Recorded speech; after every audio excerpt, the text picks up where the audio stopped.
Auzubillahiminasyaitonirrajim. Bismillahirrahmanirrahim. Alhamdulillahirabbil alamin. Assalatu wassalamu ala asyrafil anbiya'i wal mursalin wa ala alihi wa ashabihi ajmain. Amma ba'du. Rabbi shrah li sadri wa yassir li amri wahlul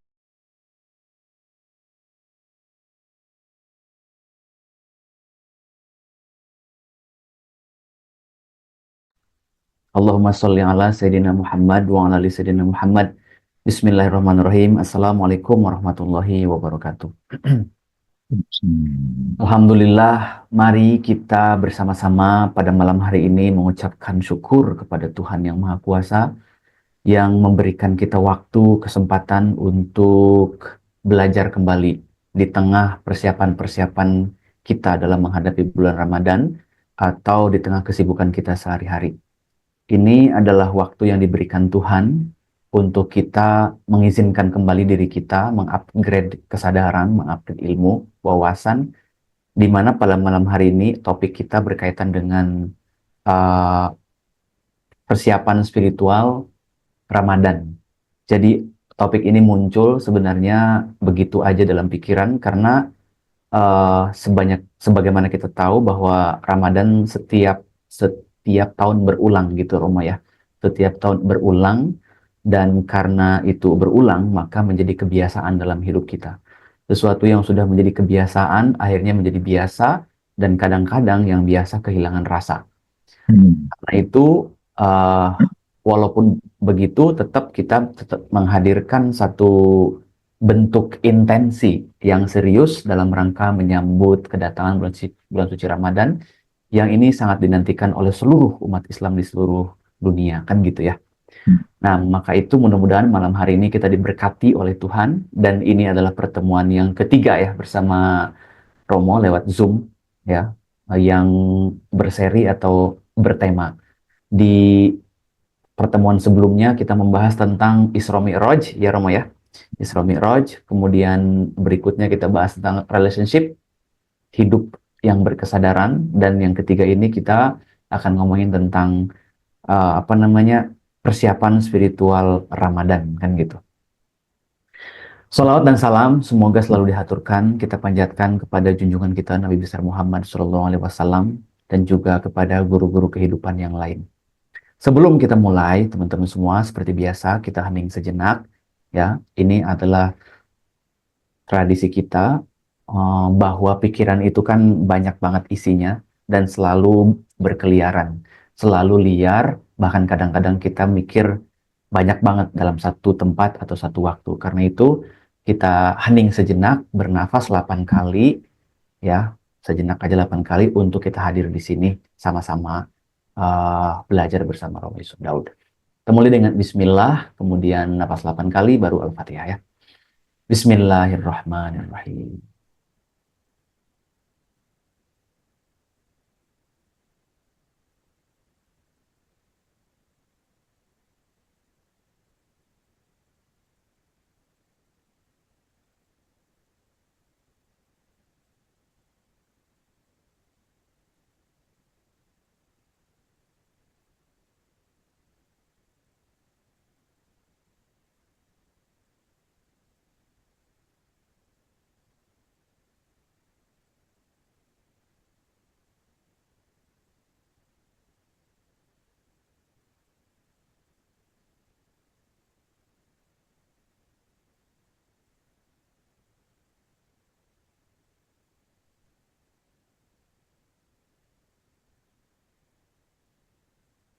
Al-Fatihah. Auzubillahiminasyaitonirrajim. Bismillahirrahmanirrahim. Alhamdulillahirabbil alamin. Arrahmanirrahim. Maliki yaumiddin. Iyyaka na'budu wa iyyaka nasta'in. Ihdinas siratal mustaqim. Siratal ladzina an'amta 'alaihim ghairil maghdubi 'alaihim waladdallin. Amin. Terima kasih teman-teman semua. Sebelum saya mempersilahkan kepada Romo, aturan main kita adalah kita akan diskusi, dialog di sini, mempertanyakan atau memperdalam kesadaran kita akan bulan suci Ramadan atau puasa Ramadan.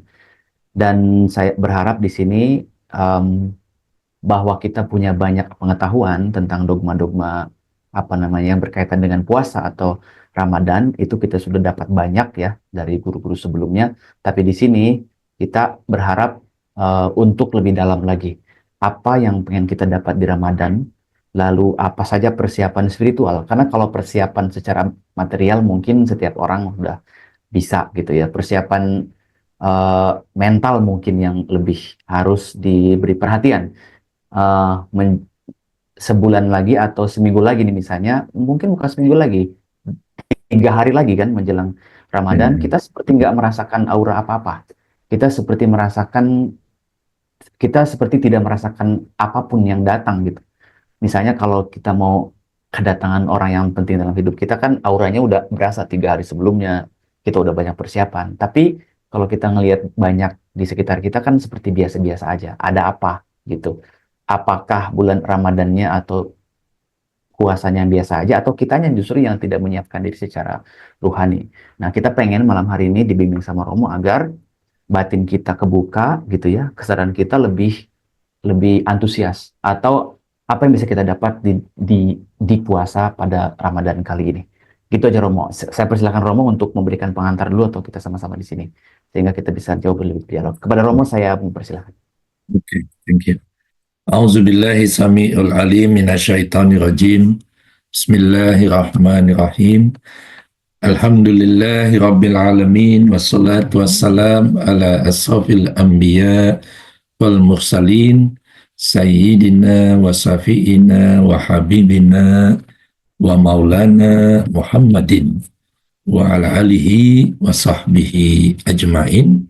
Ashhadu an la ilaha illallah al-malikul haqqul mubin wa ashhadu anna Muhammadar Rasulullah sadiqul wa'dul amin.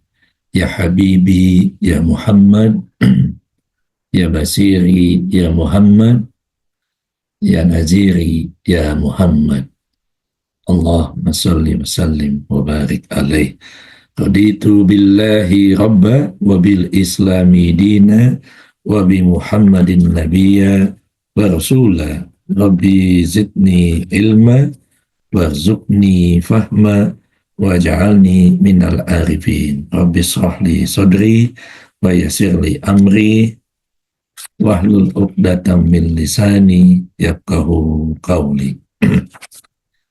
Assalamualaikum warahmatullahi wabarakatuh. Waalaikumsalam warahmatullahi wabarakatuh. Selamat malam teman-teman sekalian di mana saja berada. Salam tambah sehat walafiat. Salam kebajikan. Alhamdulillah wa syukurillah, segala puji hanya miliknya. Mudah-mudahan dengan nikmat iman, Islam, dan ihsan, dengan nikmat taufik dan inayah seperti saat ini, insya Allah kita diberikan bisa menggapai hidayah dari sisinya. Amin. Ya Rabbal Alamin. Salawat serta salam senantiasa kita haturkan kehadirat junjungan manusia agung, Baginda Muhammad Al-Mustafa, teladan terbaik dalam berbagai aspek kehidupan.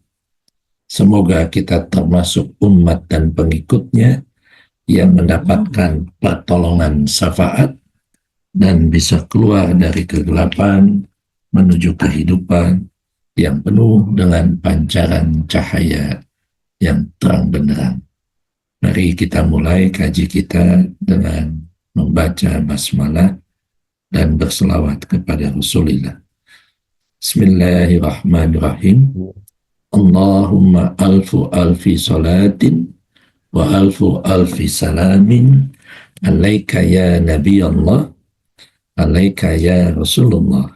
Allahumma alfu alfi salatin wa alfu alfi salamin alaika ya Habiballah, alaika ya amina min wahyillah. Bismillah. Apa kabar semuanya? Mas Baik, Abi? Baik. alhamdulillah semuanya Alhamdulillah. baik. Mudah-mudahan persiapan kita detik-detik menghitung hari ya, Rabu, Kamis, Jumat, 3 hari ke Mm-mm. depan kita makin apa namanya, makin membuncah. Karena dalam satu hadis dikatakan, eh, barang siapa ya, menyambut bulan suci Ramadan dengan sukacita, ya, diharamkan ya lahir batinnya tersentuh api neraka, gitu katanya. Ya, mudah-mudahan kita termasuk yang bersukacita dalam menyambut kedatangan bulan suci Ramadan yang dinanti-nantikan. Dan kita semua diberikan kekuatan lahir dan batinnya supaya benar-benar Ramadan kali ini the best Ramadan ever. Maunya gitu kan? Supaya jadi Ramadan yang terbaik sepanjang masa kita berpuasa di bulan suci Ramadan. Sebelum saya lanjut, mungkin ada yang sudah menyiapkan pertanyaan. Jangan sampai kejawab duluan. Tadi kata Bu Nani gitu kan. Mau nanya udah dijawab duluan. Makanya silakan nanya dulu deh sebelum saya ngomong. Ya, silahkan raise hand. Gitu, Resen. Ya, silahkan. Kita ubah nih. Atau kalau nggak ada pertanyaan, semuanya kasih jempol dulu, Kasih jawab. biar kelihatan. Mana, biar kelihatan dulu. Suara aman ya? Suara aman ini. Suara aman. 30 orang. Iya, 30 Aman, orang. aman rumah. Aman ya semua ya? Aman. Tuh, Oke, jempol. Itu jempol jempol semua. kenapa? Ya, kalau kalau aman kasih jempol semua, kalau nggak Aman. kita lanjut. Romo, saya mau tanya dong. Nah, Silahkan. siapa Oke. nih nggak kelihatan Kan nih? saya baru belajar ya, Benar, Romo. Cindy.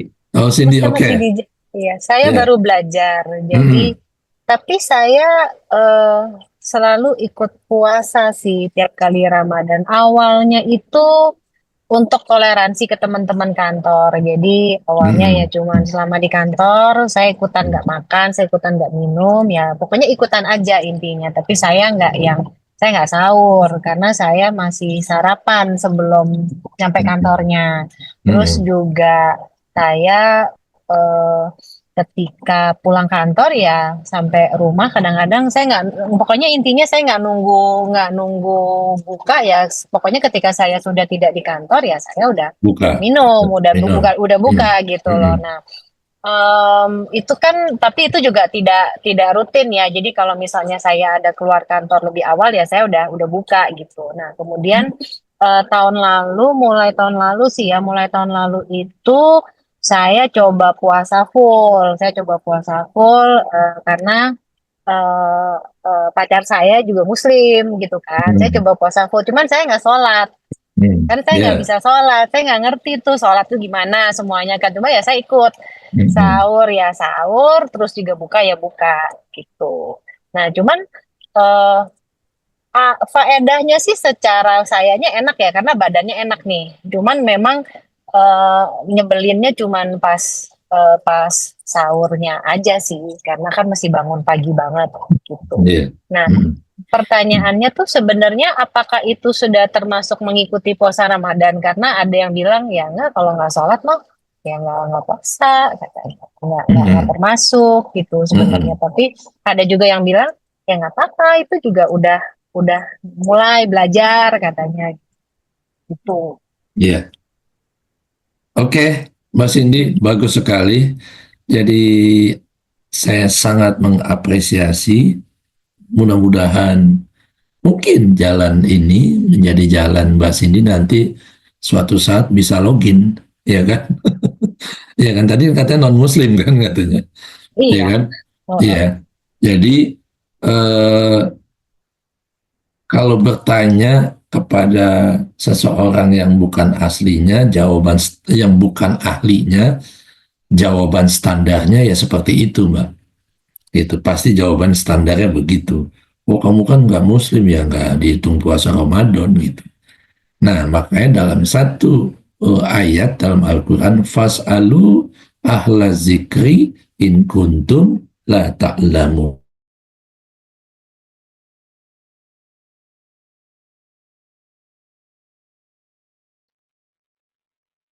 Romo suaranya nge-freeze ya? Mengingat dalam arti ya dia sudah mengenal siapa Tuhan yang disembah.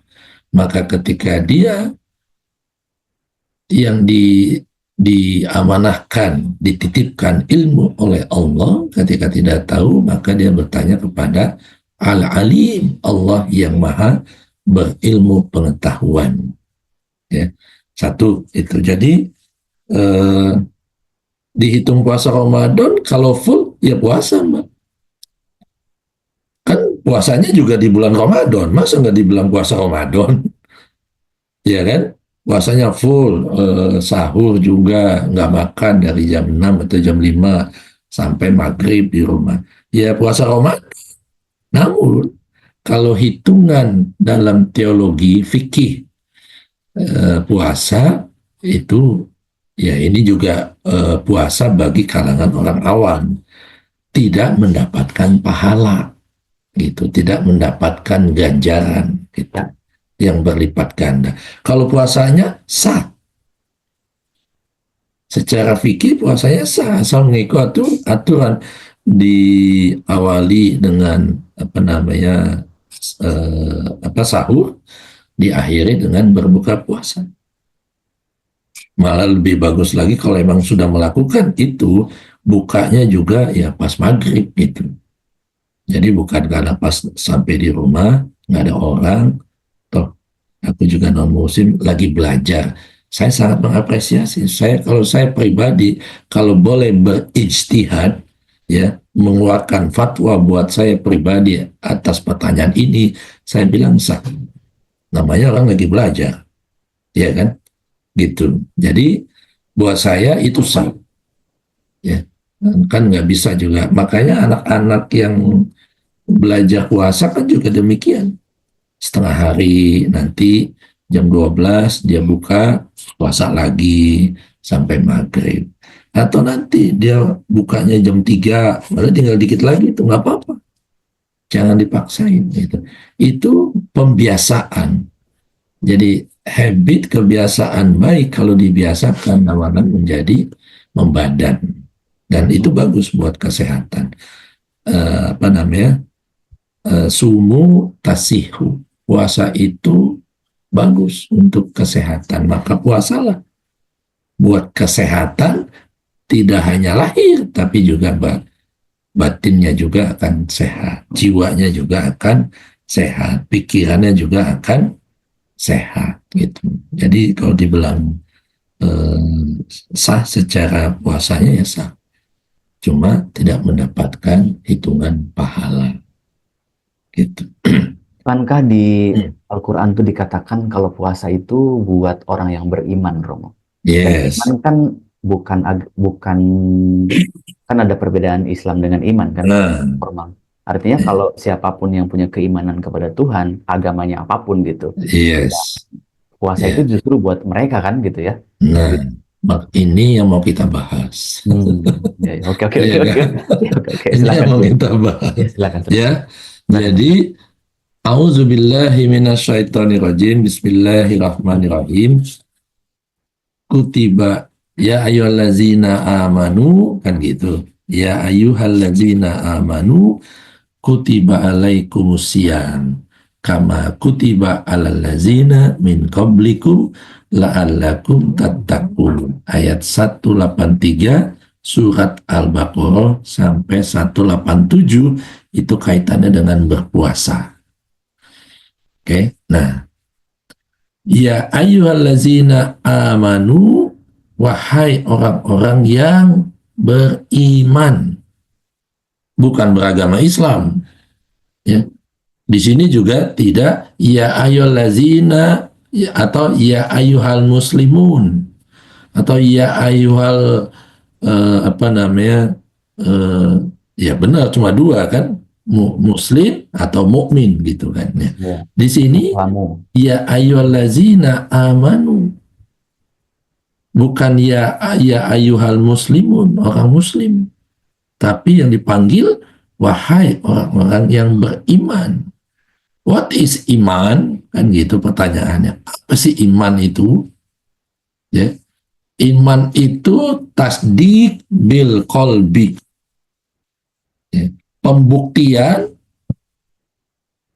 jadi pembuktian dengan mengalami yang disebut direct experience, perjumpaan kepada ilahi. Itu iman. Jadi siapapun mereka, apapun agamanya, ketika dia mengalami pembuktian langsung, perjumpaan kepada ilahi, apapun sebutan Tuhannya, mereka disebut orang beriman. Ya, itu satu. Jadi pembuktian melalui pengalaman, ya, perjumpaan langsung kepada Sang Pencipta, ya, yang memerintahkan kita berpuasa. Kedua, setelah pembuktian, lalu baru ngucap asyhadu alla ilaha illallah, mengucapkan dua kalimat syahadat disebutnya. Kemarin hari minggu lalu, hari tanggal 19 sama 20, saya memualafkan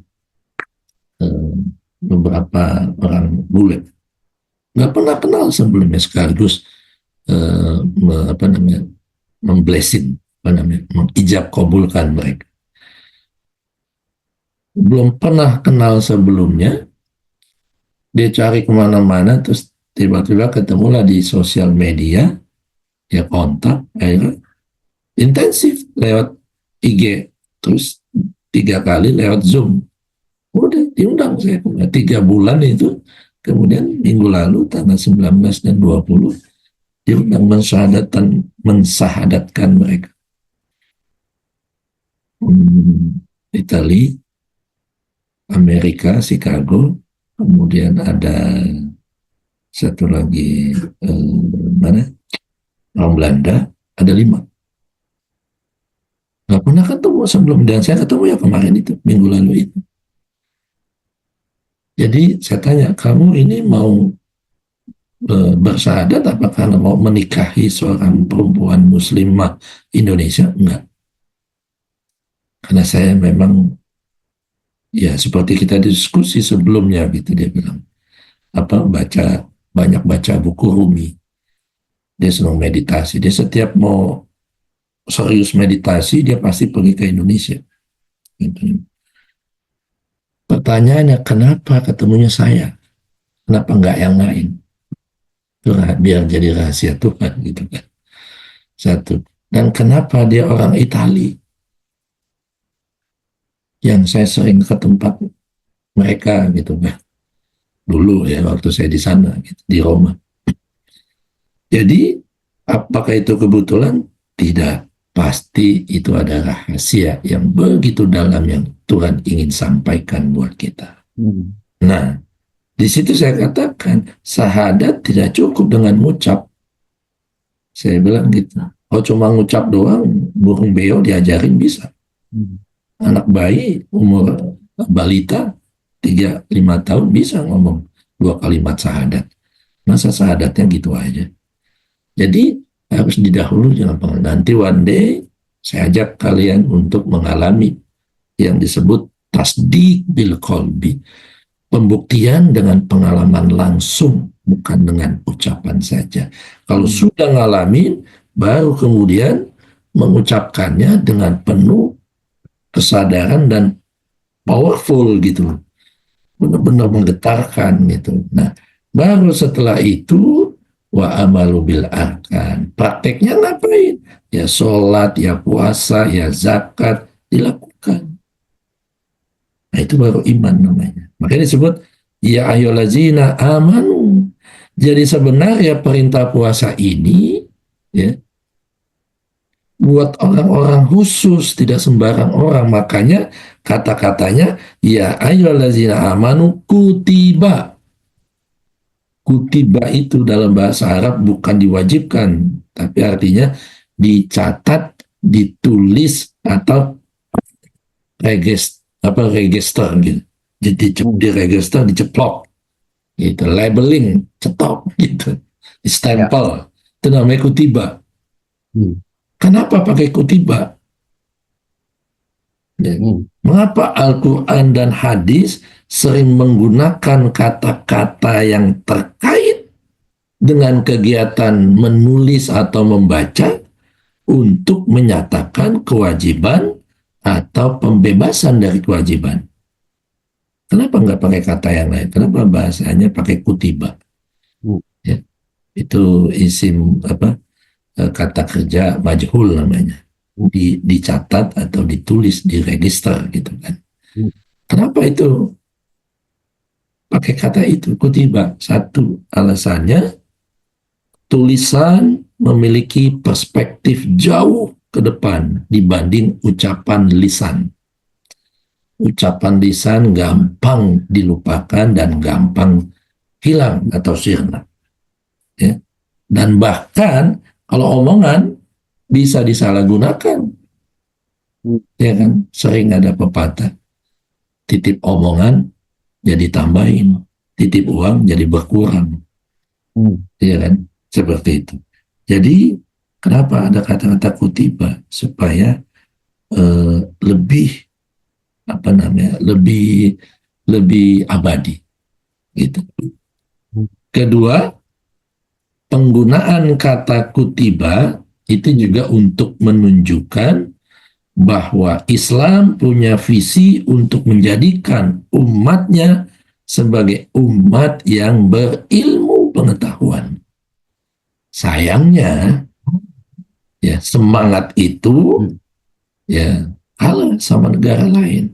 Literasinya kita rendah, walaupun katanya sekarang naik gitu kan.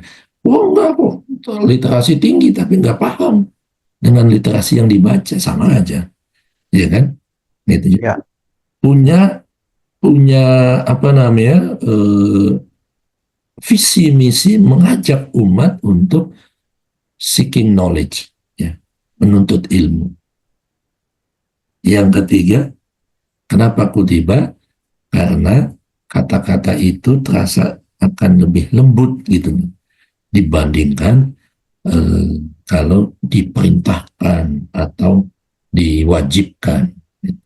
Jadi sebenarnya bukan diwajibkan tapi dicatat, telah dituliskan sejak dahulu kala. Jadi kewajiban puasa tidak hanya buat orang yang ngaku Islam, tapi semua yang beriman, apapun latar belakang mereka, apapun agamanya, ya. Seperti itu. Ya. Jadi tiga hal itulah alasan kenapa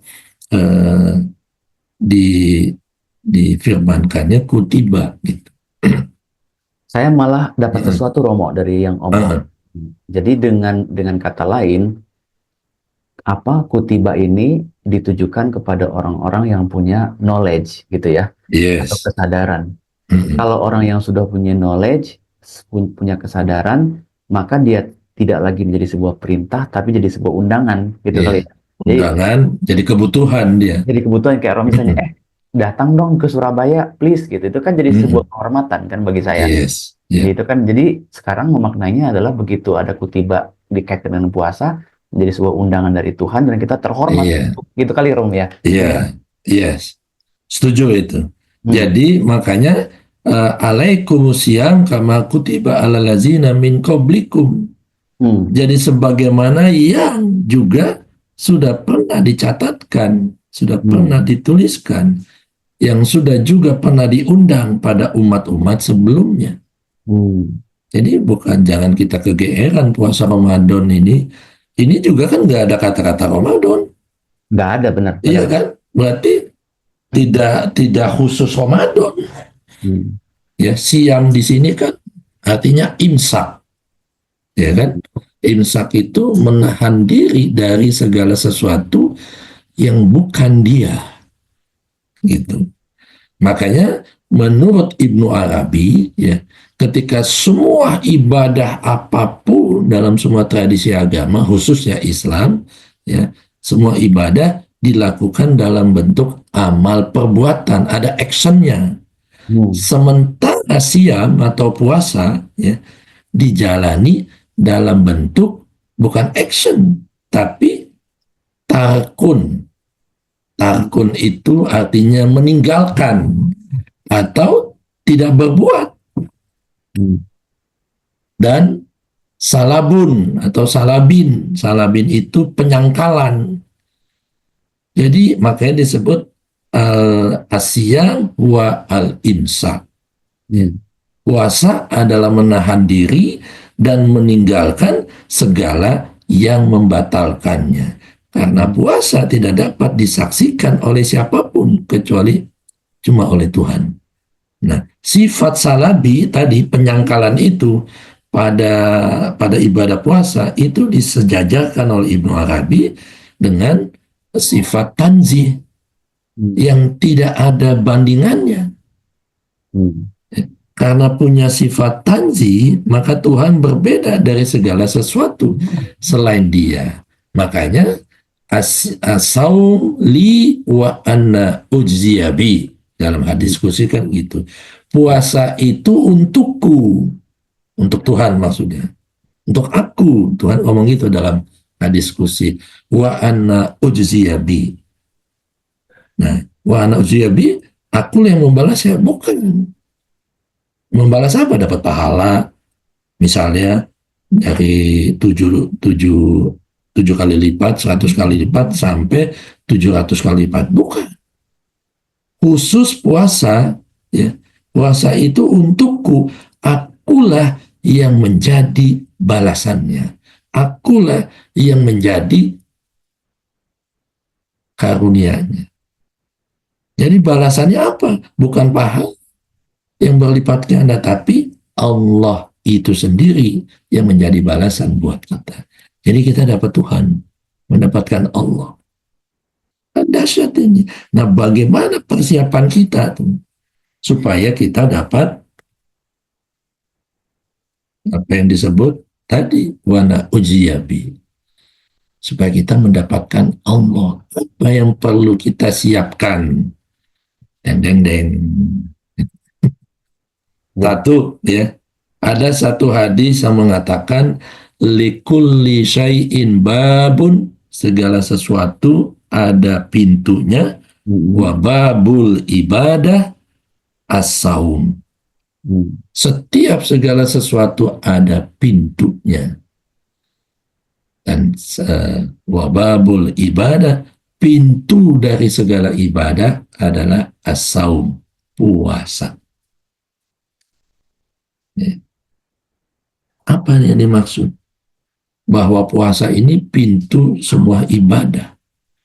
Kalau kita sedang bersahadat, menyaksikan kehadiran Tuhan, tanpa kita berpuasa dalam arti imsak, atau menahan diri dari segala sesuatu yang selain Allah, bisa nggak kita bersaksi?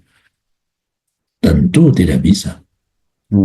Kalau kita lagi sholat, tanpa berpuasa, bisa nggak? Lagi sholat udah takbir Allahu Akbar, tidak ada esensi saum atau siam atau imsak, esensi puasa, ambil teh manis di meja misalnya, minum, padahal udah takbir nih, gitu kan. Terus habis baca Al-Fatihah selesai, waladolin, makan es krim, nyobain. Tapi kan ini kita nggak melakukan itu.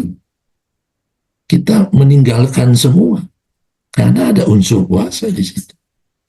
Ketika kita sedang puasa itu sendiri, udah pasti. Ya kan?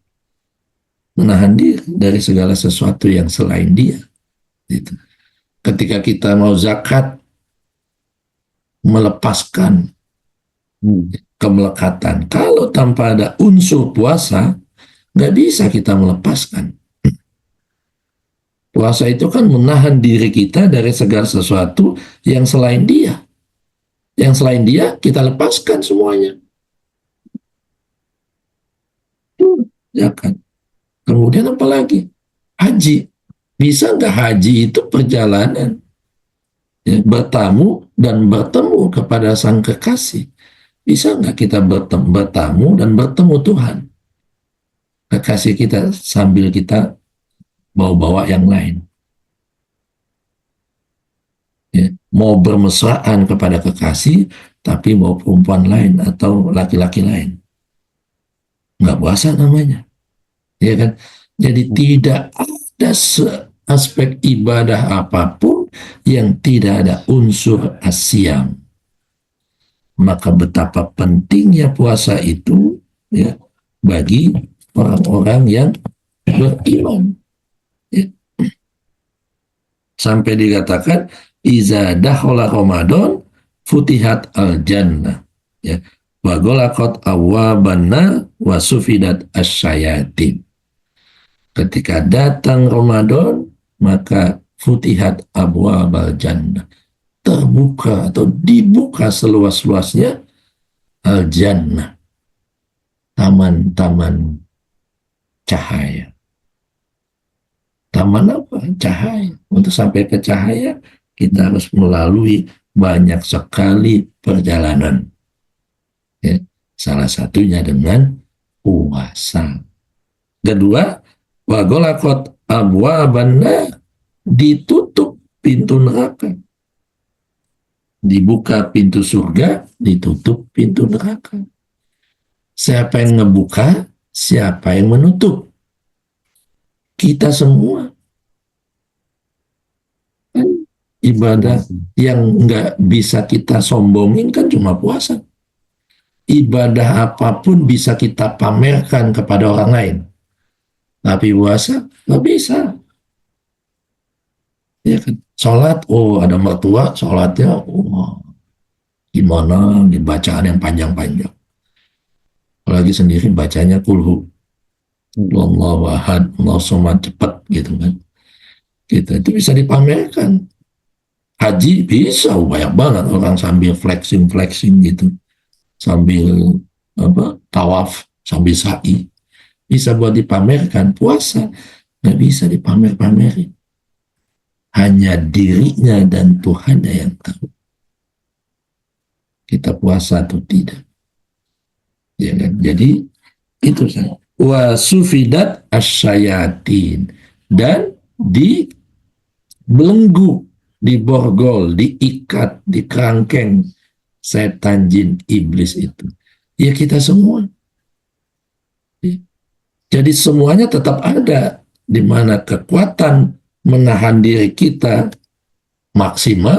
Kalau kekuatan menahan diri kita maksimal, ya berhasil kita membelenggu itu. Jadi semua tergantung kualitas puasa kita. Apakah sekedar menahan lapar dan haus, atau lebih dari itu, yang menahan dirinya dari segala sesuatu yang selain Allah, yang bukan Allah, yang selain Allah, nggak ada yang penting. Apakah sudah sampai ke situ? Nah ini. Nah persiapannya bagaimana? Ada 3 persiapan. Ini saya merujuknya kepada Ibnu Arabi. Sama aja sebenarnya bahasanya. Ya. Ya. Kalau Imam Al-Ghazali pakai istilahnya tahalli, tajalli. Ya. Kalau Ibnu Arabi pakai istilahnya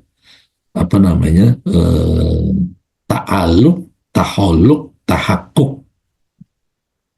Ada 3 gitu. Kalau dalam kearifan lokal kita di Nusantara, persiapan pertama adalah leburan. Kalau baca leburan.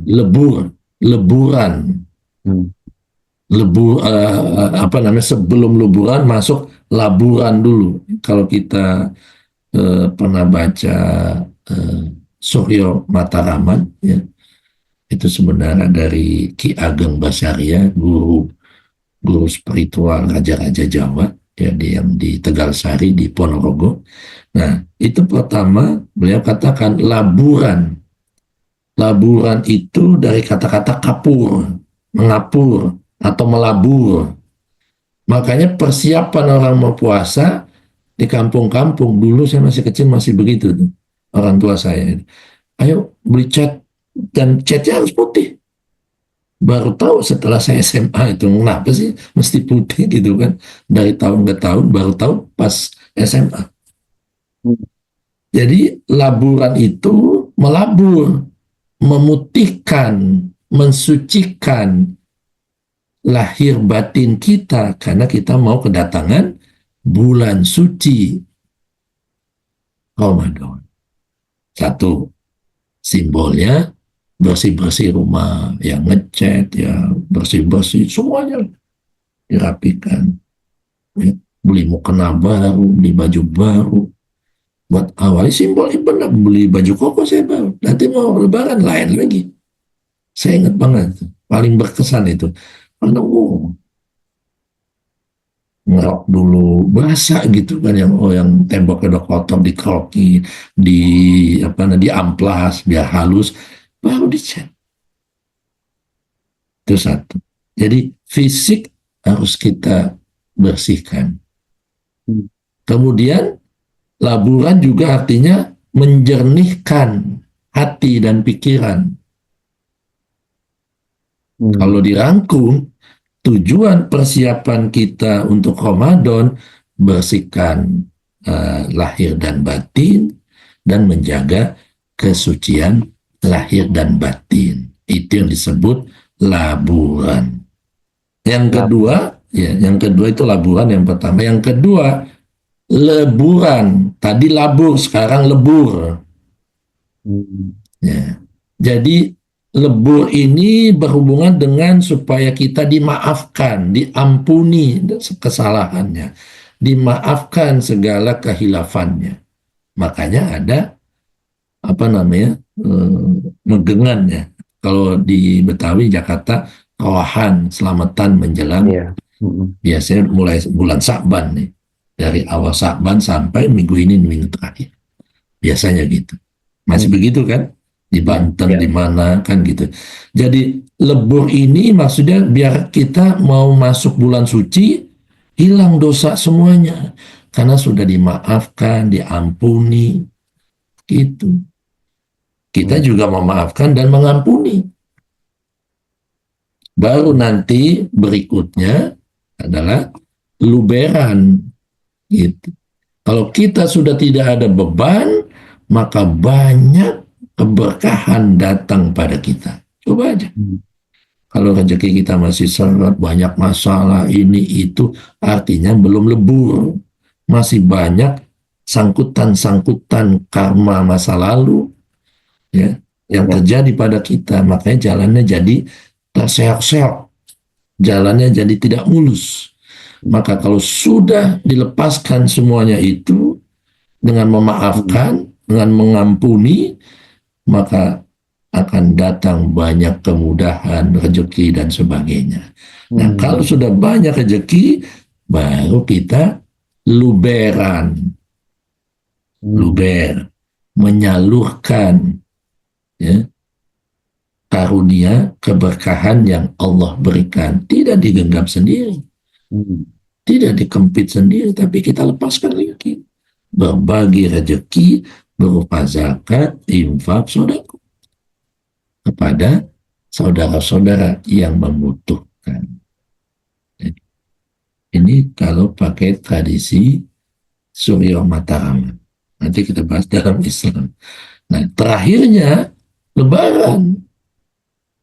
Jadi, berakhirnya kita udah lebar. Alhamdulillah, gitu kan. Lega. Kenapa? Ternyata akhirnya sampai juga tuh aku walaupun terseok-seok, kalau punya niat. Makanya salah satu syarat sah atau syarat sah atau syarat wajib puasa, salah satunya niat. Bukan cuma niat nawaitu somagodin an adai fadu sahri Ramadana hazi sanati ya gitu fadulillahi ta'ala. Bukan cuma itu. Itu lagi-lagi sekedar hafalan, tapi niatnya apa Ramadan ini? I want to transform myself to be a better me, itu misal.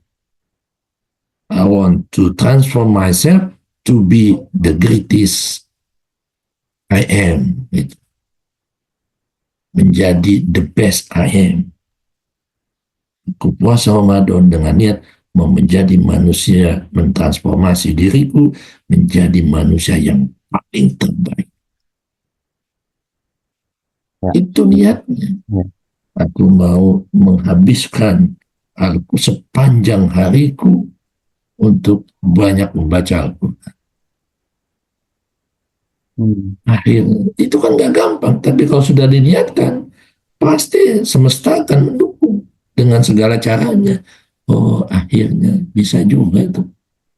One day, one juice, selesai Ramadan, dapat.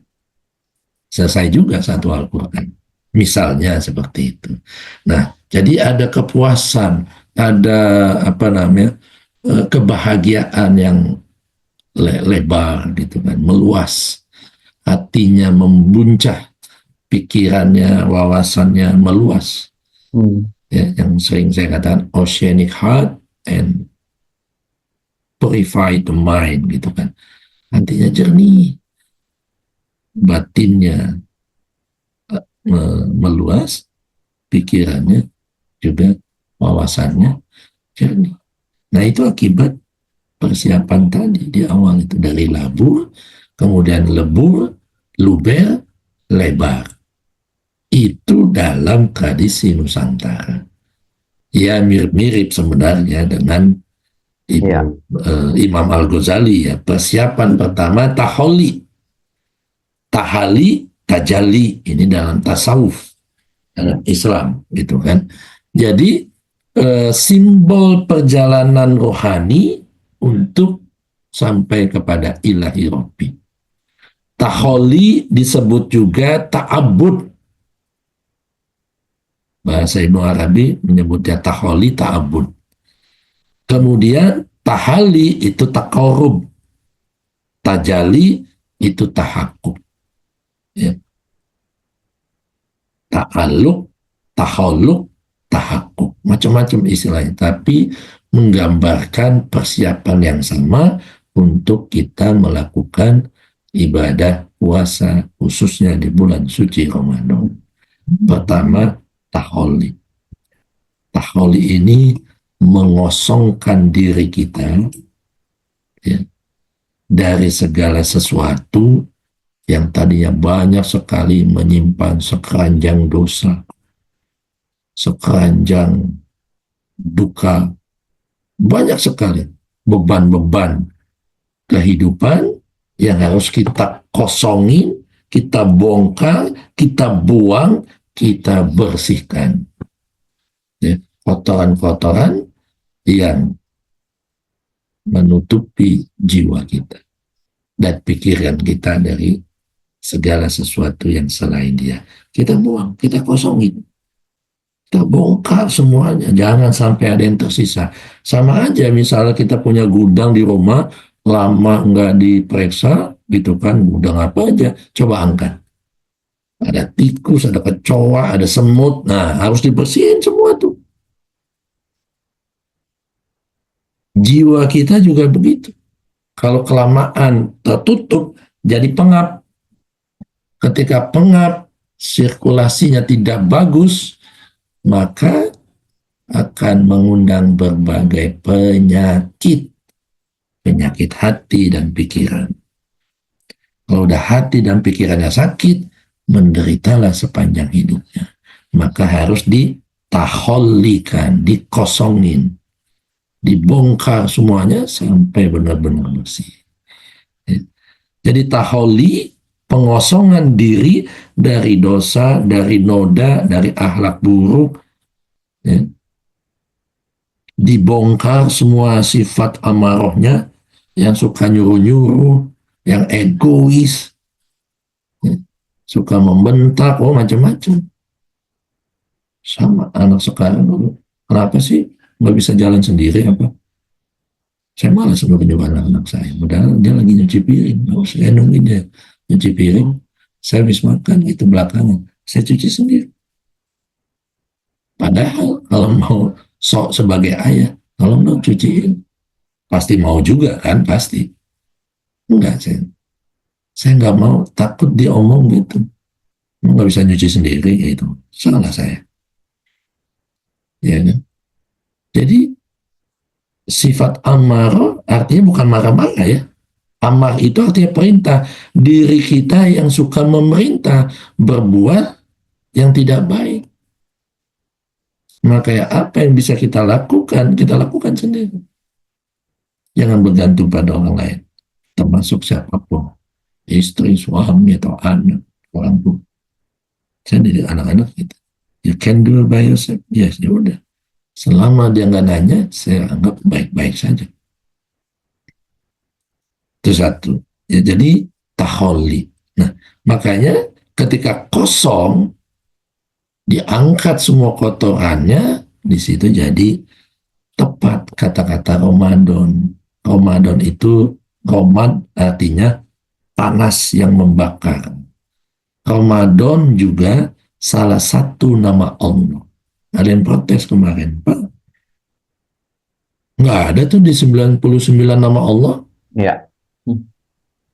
Kata-kata Ar-Rahman, emang nggak ada. Emang siapa bilang nama Allah ada 99? Ya. Saya bilang gitu kan. Nama Allah banyak.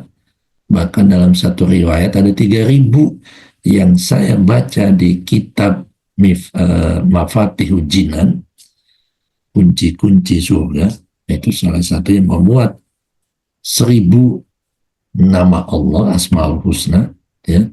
Itu ada kata-kata Ar-Rahman yang artinya Allah Maha Membakar. Ya.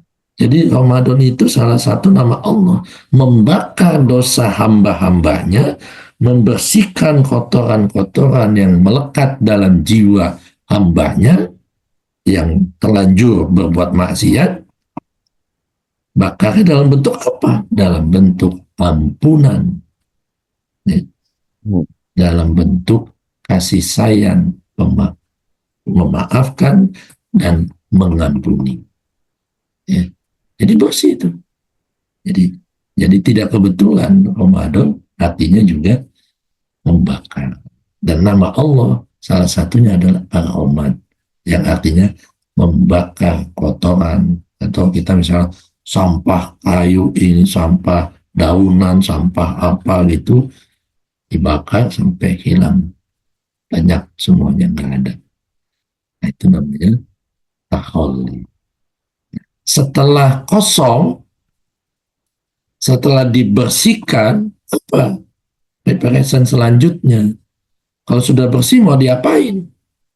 Tahali. Tahali inilah kemudian kita hiasi jiwa kita, pikiran kita, perilaku kita dengan perbuatan yang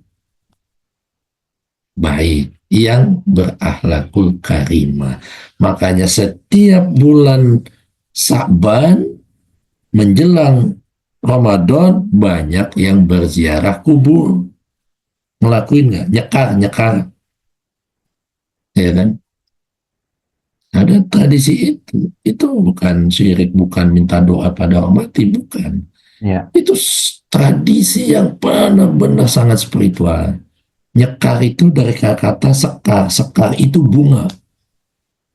Makanya dari 7 macam bunga itu disunahkan itu kalau mau disunahkan.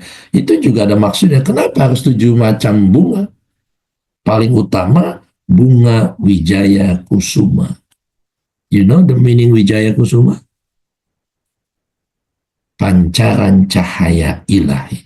Itu artinya Wijaya Kusuma. Jadi maksudnya apa? Bahwa 7 bunga diantaranya Wijaya Kusuma. Supaya apa? Supaya kita menghidupkan jiwa yang masih terkubur, kalau jiwanya masih nyangkut, gitu, masih terhijab, belum dapat kembali kepada Sang Maha Ilahi. Makanya ditaburin dengan cahayanya. Kita nabur bunga, itu bukan kekuburan, itu maksudnya. Simbol menabur, memberikan cahaya ilahi kepada jiwa-jiwa mana tahu masih terbelenggu dalam kuburnya. Ya, belum bisa pulang. Jasadnya mau pulang, tapi jiwanya masih gentayangan. Masih tidak naik, tidak turun. Di alam barzah yang menyakitkan. Ada di alam barzah penantian yang membahagiakan, ada yang mereka menderita.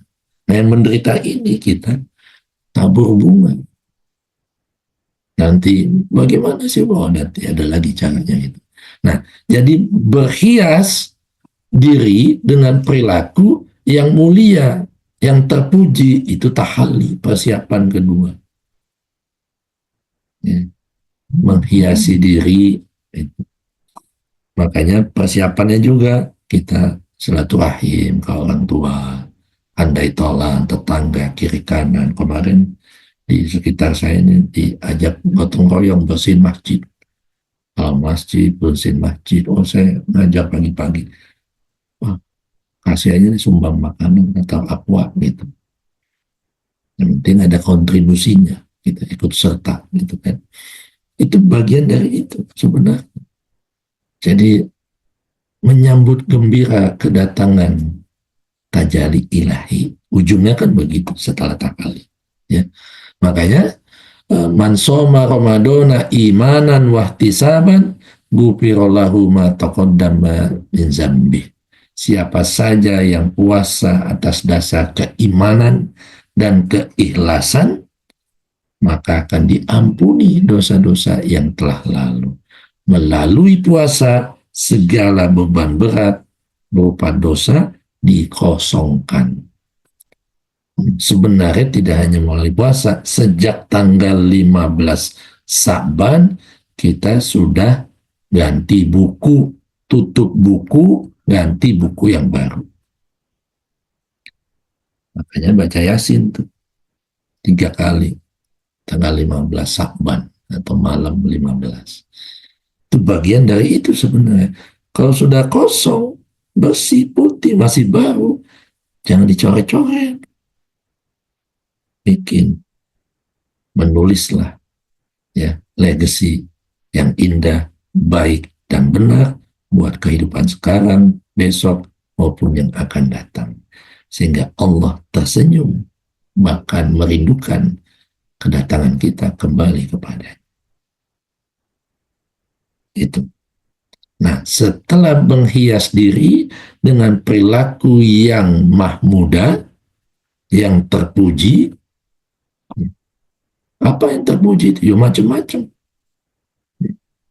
Silaturahim, ya. Kemudian apa namanya?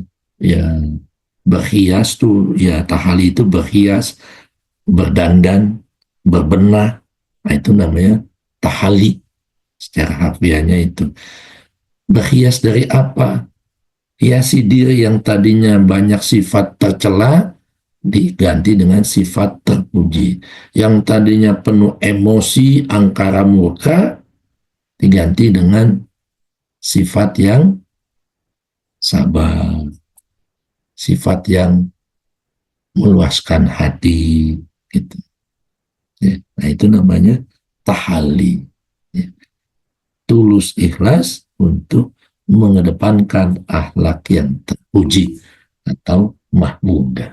Nah, pengosongan tahalli dan pengisian tahali, apa yang diisi?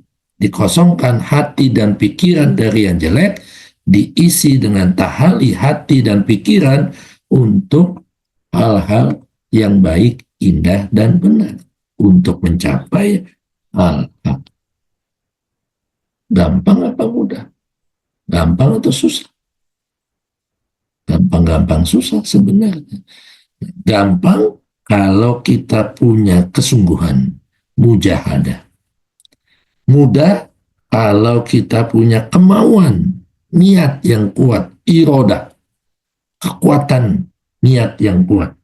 Jadi selama menjalani taholi, pengosongan, dan tahali, pengisian, seorang salikin, pejalan spiritual, akan banyak menghadapi gangguan, rintangan yang bisa jadi mematahkan semangat atau memalingkan niat kita. Yang tadi ya ikhlas jadi nggak ikhlas. Di saat yang sama, Allah mengkaruniakan kepada kita pengalaman-pengalaman batin, pengalaman spiritual yang unik. Pengalaman yang muncul ya dari kepribadian kita yang lama, kita transformasi menjadi pribadi yang baru. Ya. Kalau dalam tasawuf psikoterapi atau psikoanalisis, proses transformasi itu dipandang sebagai proses individuasi yang mengutuh kepribadiannya, sehingga hadir penuh sadar hadir penuh sadar benar gitu, sadar penuh hadir penuh. Nah, proses itu ya, itu terpadu bagi segenap lahir dan batinnya. Kalau yang menyadari, maka puncak dari pengosongan dan pengisian, taholli dan tahali, maka persiapan yang ketiga adalah tajalli, penampakan atau kenyataan, pengungkapan atau penampakan diri ilahi pada makhluknya. Ketika Allah menampakkan bertajalli kepada pada semuanya ini sebagai tanda-tanda atau ayatnya, maka kita merasakan kehadirannya. Tapi sebaliknya, ya, ketika dapat menangkap kehadiran Tuhan dalam hidup, setelah menempuh tahapan taholli tahali, maka pada tahap taholli kita menyucikan diri untuk mendekat kepada Allah. Ya. Dihiasi dengan sifat terpuji, maka pengalaman metafisis akan mentransformasi sifat dan asma ilahi yang membuat kita merasakan kehidupan yang benar-benar bisa menghadirkan realitas Tuhan dalam setiap gerak-gerik aktivitas kita keseharian. Nah, tiga hal itu, taholli, tahalli, tajalli, itu yang akan membawa, dan kalau Ibnu Arabi bilang, tahakkuk realitas mutlak, kita akan tampil sebagaimana apa adanya Tuhan. Ya, realitas mutlaknya kita, ya dia. Keberadaan kita, keberadaan dia, kita rasakan itu. Nah, ketika begitu, apa yang didapat? Persiapan itu. La haufun alaihim walahum yahzanun. Makanya, la'allakum tattaqun. Kutiba alaikum siyam kama kutiba alal ladzina min qablikum la'allakum tattaqun. Dia akan terus memelihara, menjaga, dan melindungi dirinya dan menahan dirinya dari segala sesuatu yang selain dia. Semuanya sudah hidup, sudah berfungsi secara maksimal. Nah, itulah tiga persiapan. Ya. Nah, Allah bilang, al-insan sirri wa ana sirruh. Manusia itu rahasiaku dan aku rahasianya. Ya. Faman kana minkum maridun, barang siapa sakit, aw ala safarin, kalau sakit, kalau dalam perjalanan, fa'iddatun min ayamin ukhra wa alal ladzina yutikunahu fidyah ta'amu miskin. Jadi kalau sakit, kalau dalam perjalanan boleh membatalkan puasa, tapi diganti di hari lainnya. Ya. Faman tatawwa khairan fa huwa khairun wa antasumu, jika kita puasa walaupun lagi sakit, kalau masih bisa, maka puasa itu khairul lakum. Puasa itu lebih baik ya, daripada tidak berpuasa. Makanya ada syarat wajib dan ada syarat sah puasa. Syarat sah puasa dia Islam. Ini bukan tidak mesti beragama Islam. Ya. Maksudnya Islam itu ketundukan, kepatuhan, dan kepasrahan yang totalitas kepada Tuhan. Namanya Islam. Ya. Jadi apa namanya, selain Islam juga taslim. Ya. Taslim ini berserah pada kuasa dan kehendaknya. Ibnu Arabi bilangnya al-inqiyad, tunduk, patuh, pasrah, surrender and submission. Segenap alam, kita ini alam, termasuk alam kan ciptaan. Segenap alam ini tunduk kepada kuasa dan kehendaknya. Kalau kita tidak tunduk pada kuasa dan kehendaknya, nggak bakalan bisa puasa. 12 jam, di Australia bisa 15 jam, di Eropa bisa 19 jam, 17 jam. Kita yang 12 jam sepanjang tahun. Ya. Dan dengan Islam, ya, sebagai syarat sah dan syarat wajib puasa, ya, itu menundukkan semua wujud itu wujud Allah. Kita tidak mempunyai wujud kita sendiri, melainkan wujud Allah. Jadi ketundukan, kepasrahan yang totalitas merupakan sifat dasar manusia, sifat dasar alam semesta atau ciptaan Tuhan. Ya. Adanya ketundukan dan kepasrahan itu merupakan bawaan natural law, ya, hukum alam yang datangnya dari al-alim, Allah Subhanahu wa Ta'ala. Yang kedua, syarat kedua, balik. Balik di sini bukan cuma anak yang sudah kena kewajiban agama, taklif, ya bukan.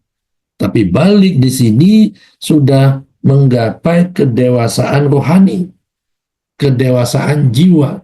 Ada balik secara fikih, ada balik secara spiritual, secara hakikat.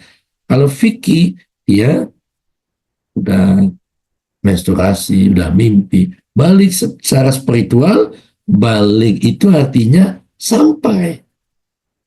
Sudah sampai kesadarannya pada kesadaran ilahi. Baru dia sah puasa. Kalau enggak, cuma nahan lapar haus doang, ngapain?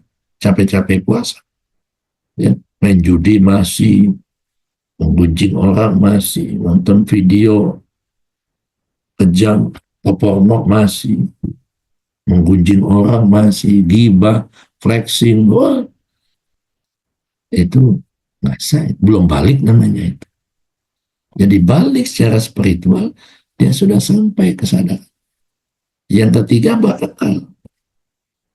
Islam sangat memuliakan akal, sampai ada 300 ayat dalam mushaf Al-Quran yang menganjurkan kita menggunakan akal. Afala ta'qilun, afala tadabbarun, afala tafakkarun, dan sebagainya. Ya. Intinya sangat mengedepankan akal sehat. Ya. Kenapa? Karena akal merupakan pintu gerbang untuk memasuki alam rohani. Ya. Akal untuk masuk ke pintu alam rohani, selebihnya kita tinggalkan.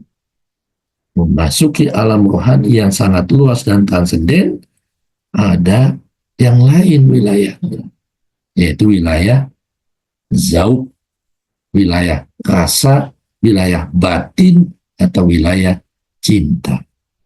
Nggak pakai akal kalau di situ, nggak sanggup akal merasakan cinta. Ada akal dan fakultas-fakultas rohani yang lain yang akan membawa kita kepada kesempurnaan dalam berpuasa. Sampai segitu dulu, silakan tanya kalau ada pertanyaan. Nanti nyambung lagi sedikit lagi. Ya, baik Romo.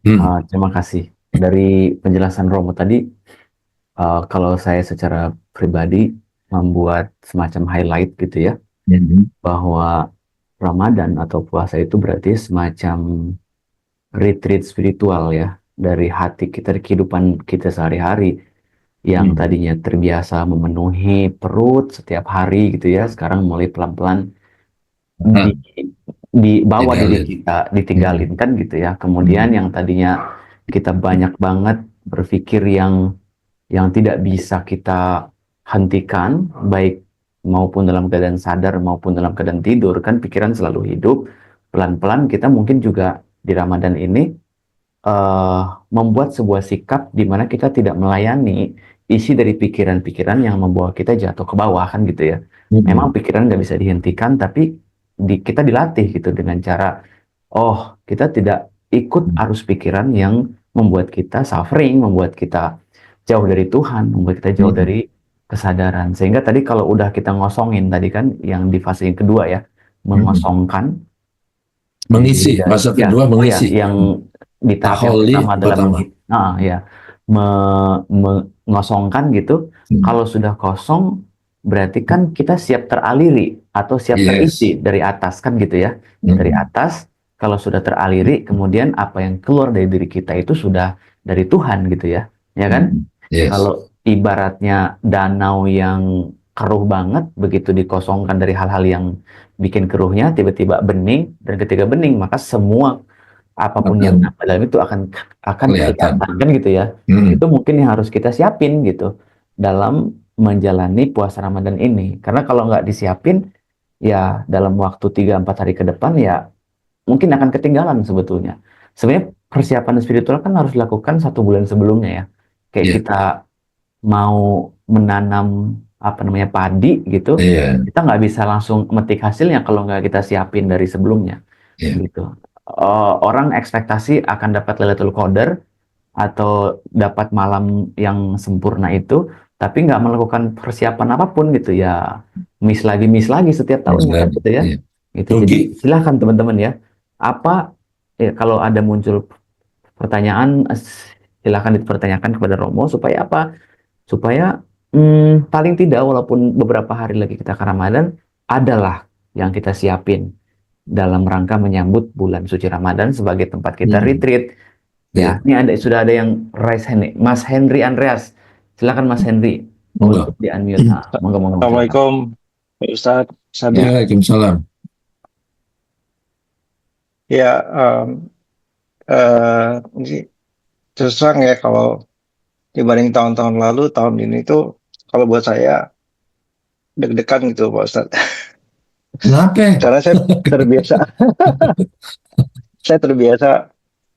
Kalau untuk nahan lapar sih saya terbiasa ya, Pak Ustadz ya. Dulu sampai sekarang juga saya makan cuma sekali sehari. Jadi saya puasa tuh 20 jam. Jam makan saya 2-3 jam gitu. Sore juga jam 5, jam 6. Terus bahkan dulu tuh sempat saya tapi saya lakukan intermittent fasting, jadi masih minum. Bahkan saya dulu pernah setahun 2 tahun yang lalu pernah 2 hari sekali baru makan, jadi 48 jam itu saya makan satu hari itu sekali dalam waktu 48 jam. Jadi tahun lalu rasanya cuma menghilangkan air saja tuh gampang gitu. Tapi tahun ini saya lihat kok sebenarnya yang saya mengerti ya Pak Ustadz ya. Nahan lapar, tapi sebenarnya bukan itu aja. Sebenarnya yang berat menurut saya enggak itu justru. Nahan komen, nahan kesel, nahan emosi, nahan keinginan, nahan nahan sedih, nahan khawatir. Nah itu yang berat. Jadi makin lama kok makin berat rasanya. Nah itu. Terus apalagi yang saya dari dulu waktu ya dari dulu lah, seakan-akan tuh kita selesai semua kembali fitrah tuh di Ramadan gitu. Sehingga seakan-akan tuh Ramadan tuh sesuatu yang maaf ya Pak Ustadz ya, saya merasa Ramadan tuh sesuatu bulan yang istimewa dibanding bulan-bulan yang lain. Seakan-akan kita tuh baiknya di bulan Ramadan, habis itu selesai rusak ya udah lagi. mulai lagi. Jadi makanya saya merasa Ramadan ini kok berat banget buat saya gitu. Seakan-akan karena ini rasanya kapan lagi gitu, tahun depan belum tentu ketemu Ramadan gitu. Jadi seakan-akan jadi beban banget gitu loh. Saya memikirkan kalau seandainya Ramadan itu setiap bulan. Jadi bulan ini sama bulan yang berikutnya baik-baik saja. Jadi saya masih ada kesempatan, mungkin ya kalau dikasih kesempatan. Kalau besok, lusa, besoknya lagi selalu berusaha lebih baik. Jadi wah mumpung Ramadan bagus-bagusin, setelah itu nanti Pesta wah pora nggak ada lagi. kesempatan lagi. Jadi saya berat rasanya Nah, di situ. iya. Gimana Pak Ustadz? Jadi makasih Mas Hendrik. Jadi tadi aja sudah saya sebutkan kan dalam hadis Nabi, ya, barang siapa man fariha biduhuli Ramadan, barang siapa bergembira, gembira doang nih, gitu kan. Lu gembira aja ya gitu menyambut kedatangan bulan suci Ramadan, harap jasadmu ya dibakar, ya, tersentuh, bukan dibakar lagi, tersentuh aja haram tubuh lahir batin kita oleh neraka. Artinya apa? Bukan dibakar kayak dipanggang, bukan. Tapi apa? Diharamkan lahir batin kita mendapatkan kehidupan yang penuh dengan penderitaan. Kalau kita sungguh-sungguh menyambut Ramadan dengan gembira, belum puasa loh itu, baru menyambut doang dengan sukacita, tapi sukacita yang benar-benar kayak orang merindukan keluarga yang lama nggak berjumpa gitu kan, tiba-tiba baru keluar dari ngambil bagasinya di bandara, kita jemput, itu dia tasnya gitu sih, kayak begitu saja diharamkan itu penderitaan menyentuh lahir batin kita. Entah pada saatnya Tuhan sedang berfoya-foya mengasih pahala kepada umatnya pada ciptaannya dalam bulan suci Ramadan. Kedua, Nabi Muhammad dalam hadis mengatakan, ya Allah, jadikanlah setiap bulan ini bulan Ramadan. Emang harusnya begitu. Setiap bulan Ramadan, setiap hari dalam bulan itu hari-harinya membakar hawa nafsu, menghilangkan noda, mensucikan diri lahir dan batin supaya senantiasa suci. Bukan cuma Ramadan doang bersihnya. Ketiga, ada tips tadi itu yang saya katakan. Kalau niat bukan cuma nawaitu somagodin gitu kan. Itu buat anak TK itu kan. Nawaitu somagodin saya paling gimana gitu kayaknya dari dulu, dari saya kecil sampai sekarang, setiap masjid habis selesai sholat tarawih langsung tuh baca doa itu, niat itu. Padahal niat yang sesungguhnya bukan niat yang begitu. Niat bulan Ramadan sejak hari pertama aku niatkan mau berpuasa semuanya, puasa lahir dan batin. Kalau puasa tidak makan, tidak minum, tidak melakukan hubungan seksual dari pagi sampai maghrib, itu kuat? Kuat nggak menahan tidak main handphone dari pagi sampai maghrib?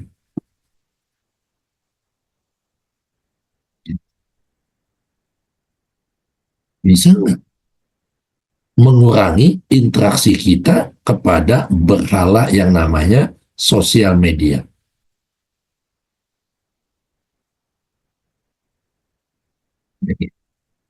Ini sudah nahan, nggak posting di status WA, di statusnya.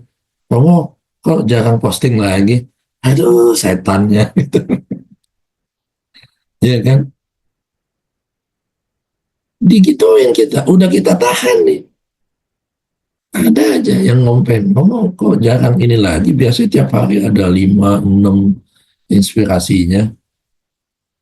Padahal kita lagi itu tuh lagi berperang tuh, niat meninggalkan itu semua, ya kan? Nah, jadi niat tidak sekedar niat secara fikih ya, tapi niat yang sesungguhnya menterapi diri kita untuk mentransformasi semua.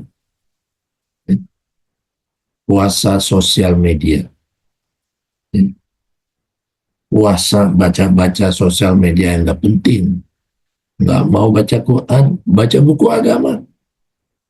Ya, belum pernah mengatakan. Saya udah nyiapin, nggak tahu disiapin doang apa gitu.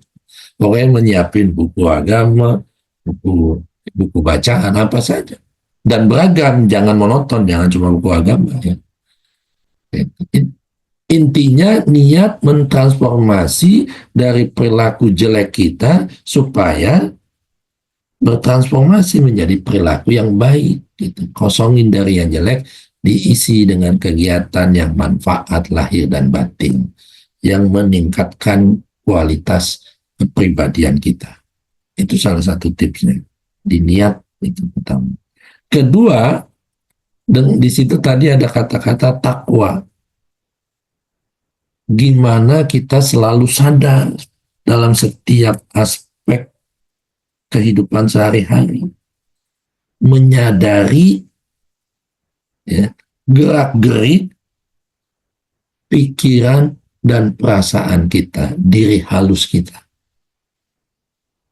Ini udah mulai nih, panggil-panggil nih.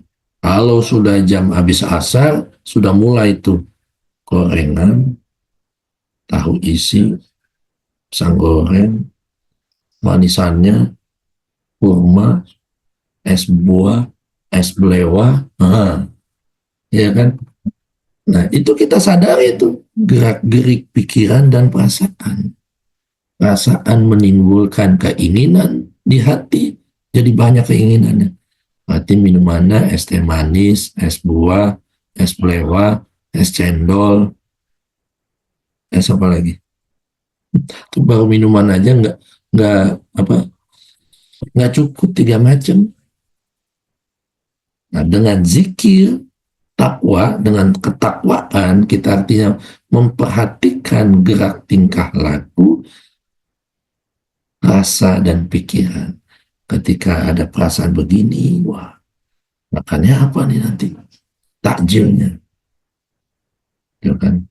Apa buah, apa serabi, apa singkong, apa kolak. Apalagi terus dibilang, berbukalah dengan yang manis-manis gitu. Udah semua yang manis gitu. Padahal 12 jam kita mampu menahan diri, detik-detik terakhir mau buka puasa, bubar semuanya itu. Beli es ini, es itu, segala macam aneka warna. Beli gorengan ini, gorengan itu, aneka warna. Beli lauk ini, lauk itu. Padahal makannya cuma satu. Cobain dikit aja udah kenyang. Jadi dengan zikir takwa kita memperhatikan, menyadari gerak-gerik pikiran dan perasaan kita. Dari perasaan yang naik ke hati kita, jadi banyak keinginan. Maka kurangi ya banyak keinginan supaya pikirannya tidak overthinking. Itu kedua. Yang ketiga, momen ketika berpuasa kita bukanya ini mindfulness breaking the fast gitu. Jadi buka puasa dengan penuh mindfulness, bahkan mindlessness, dengan menikmati itu momen seteguk, 2 teguk, 3 teguk. Tegukan pertama, ya Allah, kita berdoa buat diri kita. Terima kasih atas segala karunia-Mu. Ya. Sampai aku lulus puasa hari pertama ini. Minum lagi. Tegukan yang kedua, doakan, ya Allah, ampuni, maafkan segala kehilapan, kesalahan kedua orang tuaku dan orang-orang dekatku. Ya. Minum lagi. Tegukan yang ketiga, berdoa lagi, ya Allah, ampuni siapa saja mereka yang menzolimiku. Ampuni saudaraku yang muslim, muslimat, mukminin, mukminat, siapapun umat manusia di muka bumi ini. Alhamdulillah. Coba biasain begitu. Ini diajarkan oleh Nabi. Kita kan minum glok, udah selesai.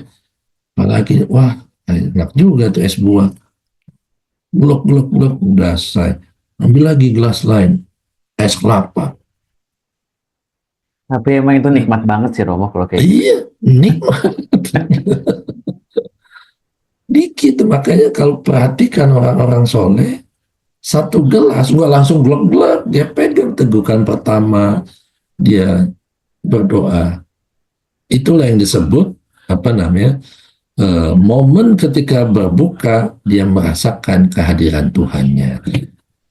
Apa namanya, lisoimi farhatani, bagi orang yang berpuasa yang benar-benar ya puasanya ada dua kebahagiaan. Farhatun inda yuftiru, kebahagiaan pertama ketika berbuka, minum gelap, dirasakan kehadiran Sang Maha Hidup mengaliri tenggorokannya masuk ke dalam diri. Harus dibegitukan, baru indah puasanya itu nanti, baru bisa mentransformasi. Tegukan kedua, ya, kan itu merasakan terbukanya kesusahan, dibukanya pintu-pintu kemudahan. Ya. Kebahagiaan yang kedua, setelah berbuka, terbuka mata batinnya, wa inda yulqa rabbahu wa farhatu inda yulqa rabbahu. Kebahagiaan yang kedua ketika berjumpa kepada Tuhan. Jadi dibuka dulu pintu-pintu, ikatan-ikatan yang selama ini mencengkram kita, dibuka, dibebaskan, dilepaskan, dimerdekakan. Lahir batinnya. Baru kita menyaksikan kehadiran Tuhan, kemana saja kita menghadap, disitulah wajahnya. Itu namanya menikmati momen berbuka. Ya. Jadi kenikmatan itu ketika berbuka. Hati terbuka, pikiran lega, udah masuk semua rezeki dari mana-mana. Tanpa kita susah payah. Yang penting kita ikhtiar, sudah kita lakukan sebagaimana mestinya. Ya. Ya, gitu. Masih banyak, tapi ada lagi silakan yang lain. Ya, terima kasih Mas Henry ya. Keren-keren ya. Jadi mudah-mudahan puasa kali ini bisa lebih mindfulness lagi. Ya. Oke, Bu Lisa sama Dikun, silahkan Bu Lisa, monggo di ini. Assalamualaikum warahmatullahi wabarakatuh. Romo Ustadz, Ya. kedengaran suara saya? Suara Silakan, jelas. silakan. Di Jalan Mas Abi, malam sama sahabat-sahabat yang lain.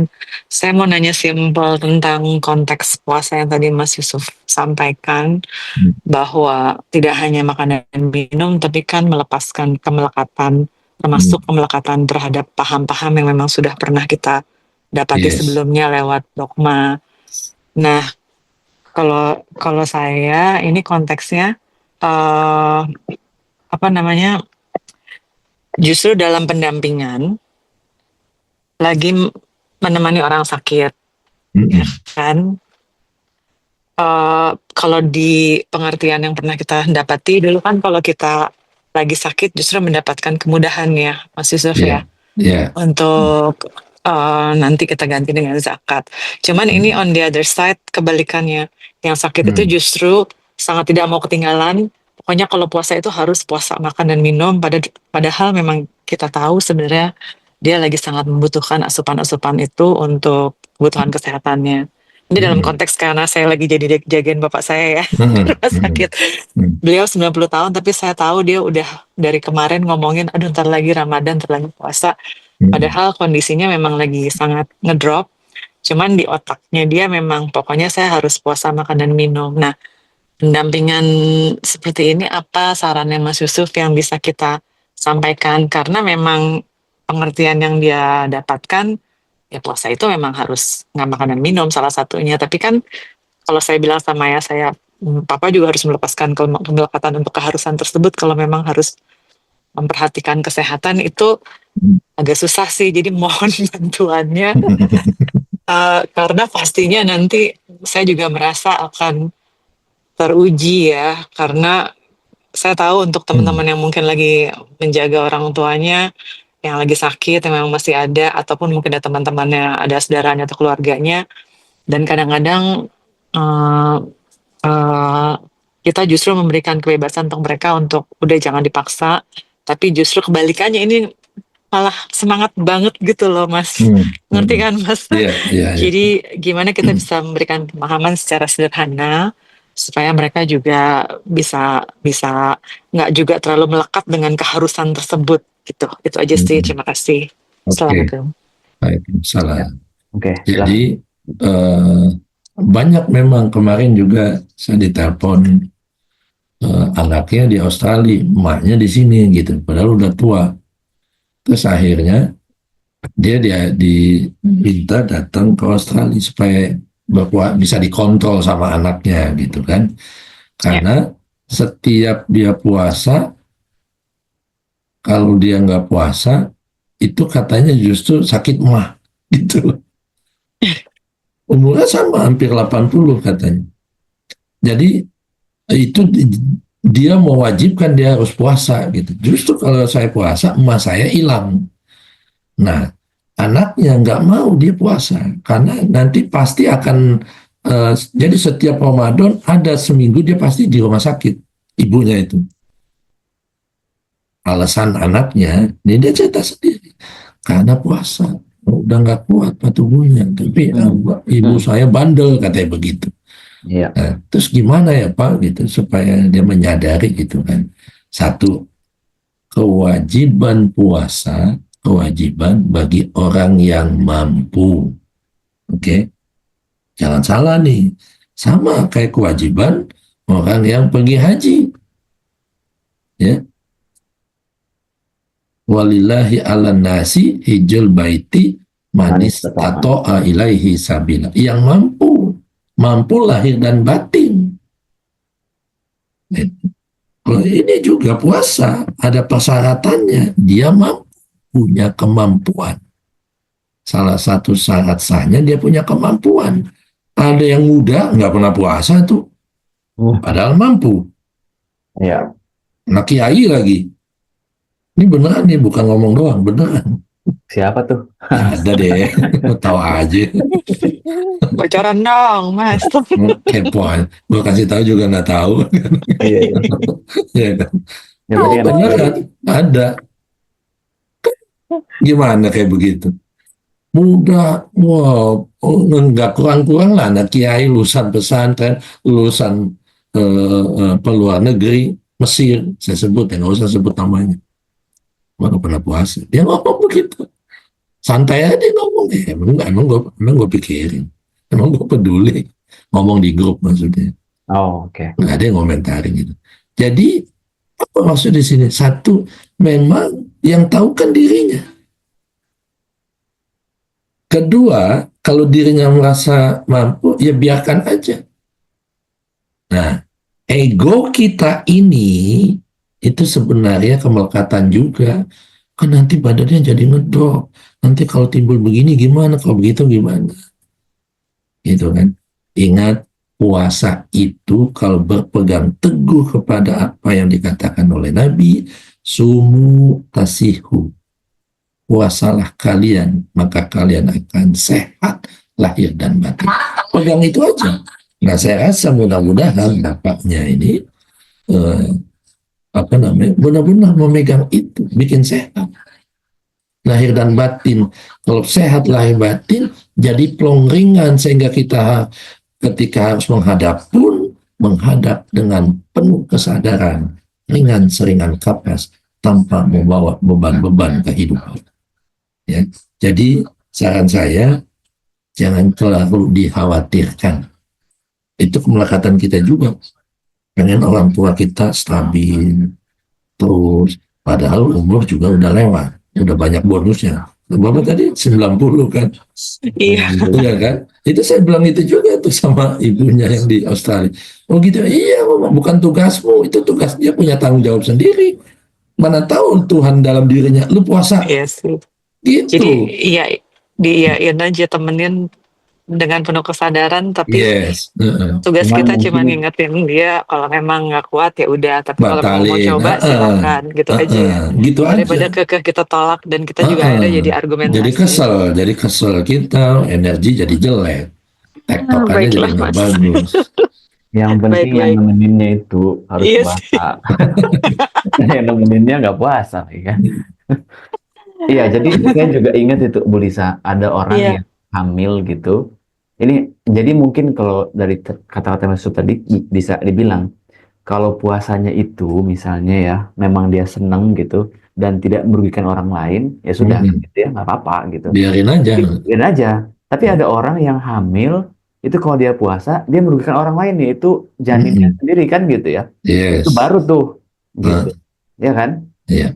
Karena ada orang lain di situ dalam diri. Tapi kalau ini kan aku juga tadi mau jawab kayak gitu. Memang secara usia kan sudah ini, tapi jangan-jangan ini kesempatan yang diinginkan Akhir. ibadah kan Iya, gitu. Aku iya, selama ini kan sakit, udah iya. deh gitu. Coba Jadi mau gitu. nangis. Iya Iya. dong, kan bisa jadi begitu ya sudah gitu. Iya.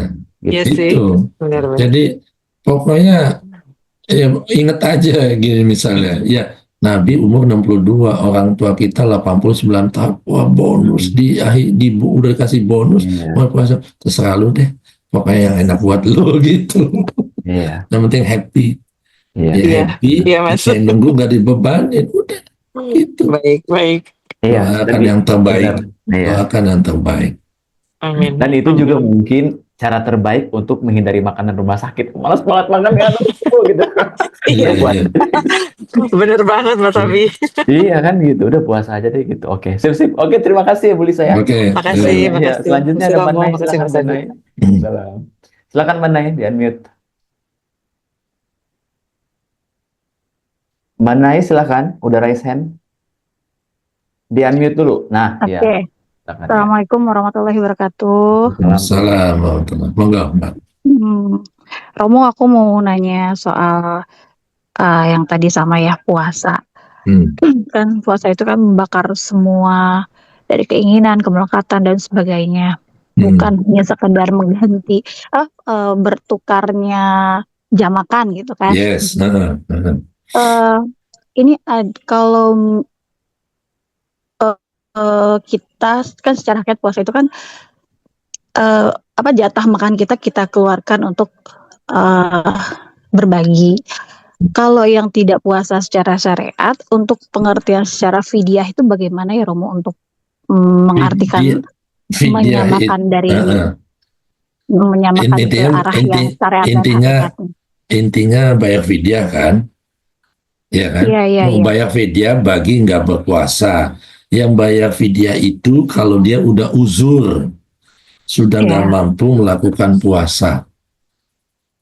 Kalau kayak tadi yang barusan tadi ditanyain, ini sudah tua, umur sudah 90, tapi masih semangat puasa. Jangan dipaksa untuk buka puasa. Kecuali memang sudah nggak mampu, malah wajib digugurkan. Takut-takut kalau maksa puasa, jadi malah bahaya. Jadi kalau memang sudah tidak kuat, itu namanya ada uzurnya, ada kendalanya. Nah, yang punya kendala seperti itu, satu orang tua yang sudah tidak kuat. Tadi Mas Abi bilang, yang hamil, yang dikhawatirkan akan kandungannya bermasalah kalau dia puasa. Asupannya jadi berkurang. Kan gitu. Jadi dibenarkan untuk bayar fidyah. Nah, bagi yang tua, bayar fidyah. Nggak wajib mengkodo puasanya. Kalau yang hamil, dia bayar fidyah, nanti wajib bayar kodonya. Ada yang mengatakan demikian dalam mazhab ya. Gitu. Nah, bayar fidyahnya bagaimana? Dalam ketentuan fikih saum itu ada 3/4. 3/4 dari misalnya kita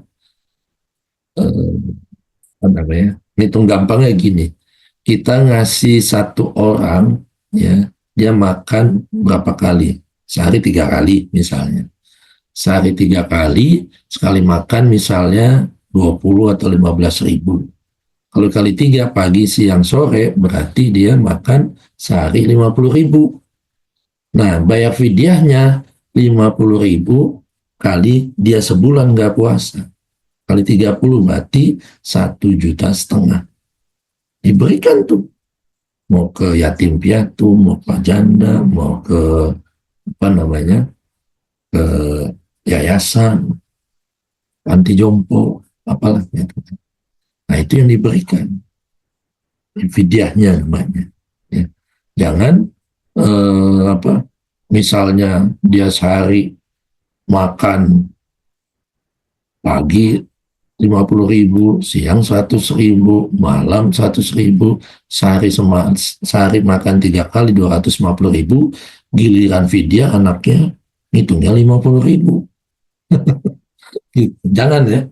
Ada tuh yang kayak begitu, nggak boleh. Ya nggak boleh. Kalian makan berapa? Masa kamu makan sehari, makan siang 15.000? I don't believe you. Saya bilang gitu. Makannya tiap makan di restoran kok. Kalau online juga belinya yang mahal kok. Iya kan? Nah, giliran ngasih video ya murah. Ntar kalau itu semua orang jadi video semua, Mas. Makanya kayak gitu. Jadi ngitungnya begitu. Yang ngitung batas normal 15.000, 20.000 kan sudah dapat daging, sudah dapat rendang kan di warung Padang. Yeah. Warung Padang ya, bukan sederhana, bukan. Nah, dia taruhlah 100.000. Nggak juga lah, mungkin dia standar 15.000, 15-20.000. Jadi sehari itu antara 50 sampai 60.000 itu minimal ya. Atau 25.000 kali 3, 75.000 kali sebulan. Itu yang dikeluarkan fidyahnya. Jangan semau-maunya, ada hitungannya itu. Seperti itu. Nah, kalau dia yang ada pendapat mazhab yang lain, kalau dia hamil kan pasti masih muda. Dia bayar fidyah, nanti waktunya mengkodok, dia kodok juga tuh berapa hari dia nggak puasa. Jadi kalau selama sebulan Ramadan, ya dicicil. Setelah selesai Idul Fitri, dia cicil puasanya. Supaya nggak numpuk dekat-dekat Ramadan. Takutnya malah nanti. Ada yang kayak begitu. Pak, saya kemarin sebulan penuh, tapi cuma gantinya 15 hari, Pak. Gimana? Wah, double kamu fidyahnya gitu. Dan itu kan kelalaian namanya. Disengaja. Padahal udah tahu. Sebulan penuh tidak berpuasa, ya jauh-jauh hari mestinya. Dari semenjak Syawal sampai Sa'ban. Dibagi aja, kalau 30 hari bagi tiap bulan seminggu 2 kali, selesai. Jadi nggak memberatkan, jangan sebulan penuh selama bulan Sa'ban misalnya puasa, atau bulan Rajab puasa sebulan penuh niat ganti puasa Ramadan. Itu nggak ngikutin aturan namanya. Ya, karena lagi-lagi jadi memberatkan. Tuhan di sini bilang ya, Allah menghendaki kemudahan. Yuridullah bikumul yusra wala yuridu bikumul usra. Dia ngendakin mudah. Dia mampir gitu kan. Waktu 2 tahun lalu, ya kok makan? Kalau kita musafir, kan mau bilang AC ya, aku mau pakai kok kemudahan dari Tuhan ini. Memang nggak boleh. Boleh dong sekali-kali kita pakai kemudahan dari Tuhan ini. Musafir itu boleh membatalkan puasa. Boleh tidak berpuasa kalau dia sedang bepergian. Sebenarnya nggak batalin juga nggak apa-apa. Saya mau didik anak-anak saya. Biar dia tahu. Mensyukuri Tuhan kasih kemudahan untuk berbuka kalau kita dalam perjalanan. Ya nanti di bulan yang lain kita ganti. Seperti itu. Jadi boleh nih, ya kamu mau buka semuanya nih silakan aja, nggak apa-apa. Kamu musafir, ketentuannya sudah ada. Kan? Iya, lebih dari 85 kilo kalau jaraknya ya. Iya. Boleh sudah. Gitu. Ya. Makanya mungkin Romo, kalau pengertian puasa hanya sampai pada level fisik gitu ya, nggak makan, nggak minum aja, banyak banget celah yang bisa diakalin gitu. Orang-orang yang misalnya punya banyak uang gitu ya, ya aku berfidyah aja nggak usah puasa, karena itu bagiku lebih mudah dibanding aku harus berpuasa kan gitu ya. Yes. Jadi kalau misalnya dia sehari makannya 200.000, kalikan aja sebulan 6 juta, udah setiap Ramadan bayar 6 juta, gue nggak usah puasa. Iya. Dan berfidyah. Artinya kalau berpuasa kita hanya pemaknanya pada level fisik, nggak makan nggak minum, wah banyak ruang-ruang yang mungkin hanya puasa ditujukan buat orang-orang miskin aja gitu kan. Yes. Makan. Makanya puasa yang dimaksud ini justru puasa lebih kepada soul, pikiran mungkin ya, ruhani gitu tadi yang tadi Romo sampaikan, ketemu. Maka tadi kan disebutkan ya ayyuhallazina amanu, yang beriman, yang punya kekuatan. Ya. Keyakinan, tekad yang kuat untuk mencegah diri lahir batinnya dari segala sesuatu selain dia.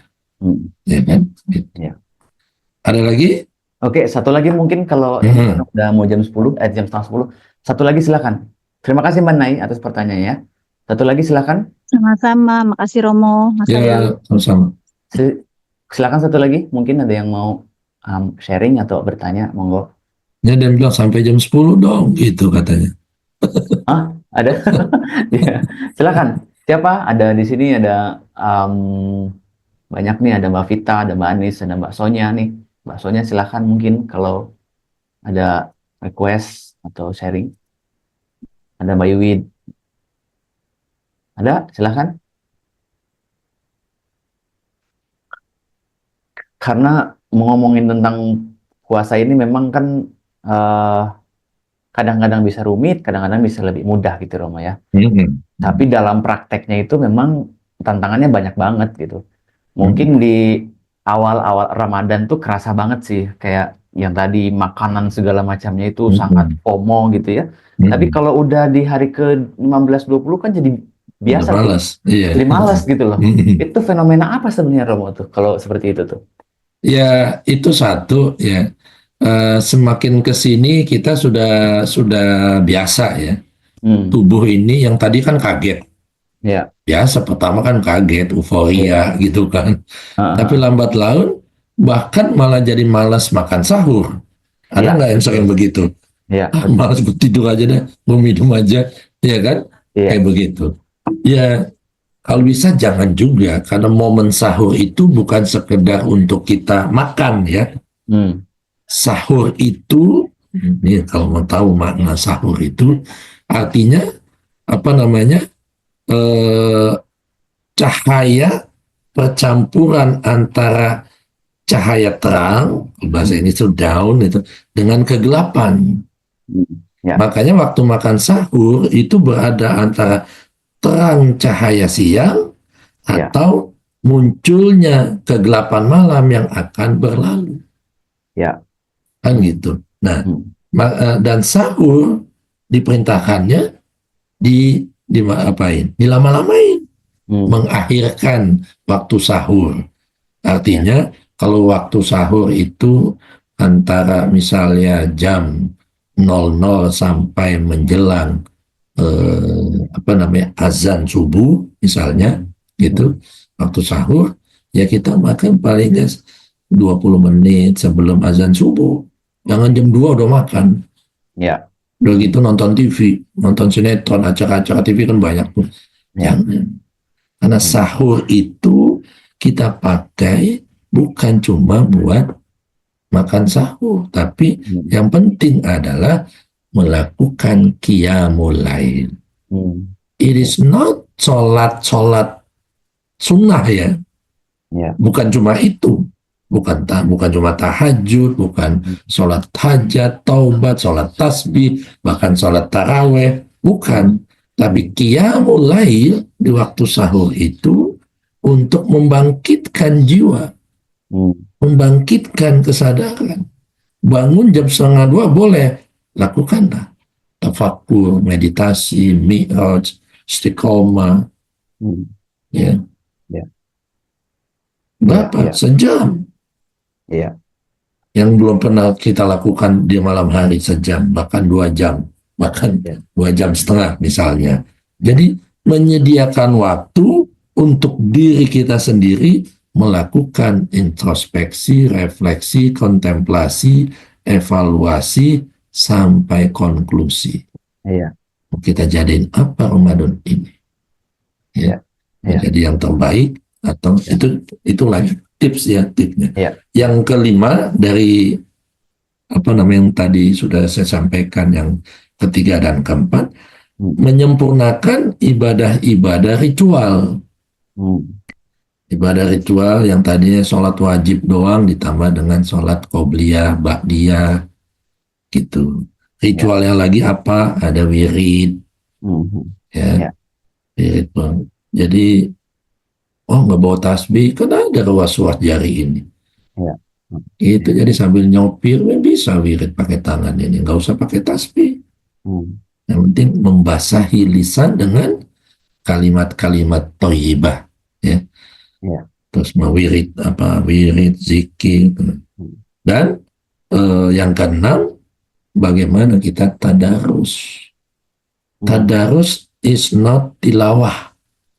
Itu qiraah. Ya. Tapi yang dilakukan banyak orang di masjid, di musola, di mana-mana, tidak hanya di Indonesia, di Malaysia, di Pakistan, ya begitu. Ya. Tilawah, ngejar setoran 30 juz dalam 1 bulan. 1 bulan sedikitnya, atau bahkan ngejar setorannya setiap 10 hari dia 1 Al-Quran hatam. Bukan itu tadarus. Tadarus itu tilawah, yes. Lalu tadabbur, memahami isi kandungan ayat suci Al-Quran. Makanya tadarus itu kan mendaras, belajar dan belajar, ya. Biar mendapatkan pelajaran dari Allah. Jadi tidak hanya baca, tapi juga mengkontemplasikan, mentafakuri, merenungkan, mentadaburi, dan mentajalikan, mempraktekkan ayat suci Al-Quran dalam kehidupan kita sehari-hari. Nah, itu di waktu sahur paling utama itu. Baru setelah itu kita buka makan sahur secukupnya. Ya. Jadi sahur juga dimaknai cemerlangnya cahaya ilahi sebagai simbol realitas mutlak kebenaran ilahi setelah kebatilan itu lengah. Iya. Makanya seperti itu. Iya. Saya kira tadi yang tadi Romo bilang bahwa tadarus, mengambil pelajaran itu menjadi sebuah tujuan ya dari Ramadan ini kan gitu. Artinya mudah-mudahan di Ramadan kali ini kita bisa mendapatkan pelajaran dari Tuhan yang bermanfaat buat kehidupan kita. Maka itu harus dilakukan persiapan-persiapan dari tadi yang udah diomongin ya, banyak banget persiapan hati, fisik, rohani, jiwa gitu Romo ya. Sehingga nanti Ramadan kali ini bisa menjadi hal yang berbeda. Kita dapat pelajaran penting yang cocok buat hidup kita. Gitu. Oke Romo, saya rasa cukup mungkin ya buat teman-teman semuanya. Kalau tidak ada pertanyaan, kita cukupkan pertemuan kita di malam hari ini dengan tadi sudah paparan yang cukup dalam ya. Kita tidak membahas fikih dan tata caranya, tapi lebih kepada bagaimana Ramadan kali ini itu bersih-bersih jiwa, ya. Bersih-bersih jiwa agar jiwa kita bersih lagi dari mungkin noda-noda yang kita punya selama 11 bulan ke belakang. Virus-virus cinta dunia. Virus-virus cinta dunia. Sehingga hadir virus cinta ilahi ya kepada kita gitu. Gitu ya. Jadi itu harus dipersiapkan. Karena kalau nggak dipersiapkan, ya mungkin sama bulan-bulan sebelumnya akan sama terulang kembali. Ya, jadi itu aja mungkin Romo yang bisa kita sharingkan kepada semua di sini. Cukup, kurang lebih mohon maaf ya. Terima kasih Romo atas waktunya. Terima kasih semuanya. Saya kita doakan ya Romo juga sehat terus dan tidak bosan memberikan bimbingan kepada kita. Silakan dibuka yang mau membuka kameranya untuk say hello kepada Romo mungkin. Silakan. Terima kasih Romo. Sama-sama. Assalamualaikum. Terima kasih banyak semuanya. Assalamualaikum. Thank you. Terima kasih semuanya. Terima kasih banyak. Terima kasih. Thank you semuanya. Assalamualaikum. Salam.